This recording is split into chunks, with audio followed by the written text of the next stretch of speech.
সবাইকে জয় যিশু। মহান ঈশ্বরকে ধন্যবাদ। যোহন লিখিত সুসমাচার 6 অধ্যায়ে 63 পদ। আত্মাই জীবনদায়ক, মাংস কিছু উপকারী নয়।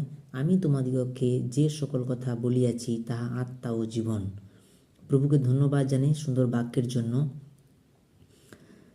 আত্মা আমাদেরকে জীবন দেয়, মাংস আমাদেরকে মন্দতার পথে নিয়ে যায়, পাপের পথে নিয়ে যায়।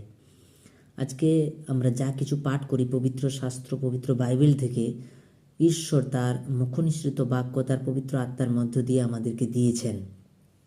যদি আমরা তার বাক্যের উপর 100% বিশ্বাস করে আত্মিকভাবে জীবনযাপন করি, আত্মায় তার বাক্যকে নিয়ে আমরা ধ্যান করতে পারি, তবেই আমরা তার সন্তান হয়ে থাকতে পারবো এবং আমরা জীবন পাবো।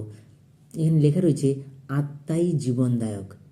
যদি আমাদের জীবন পেতে হয় তাহলে আত্মা দ্বারা আমাদেরকে পরিচালিত হতে হবে প্রভুর ইচ্ছে মতো। আমেন।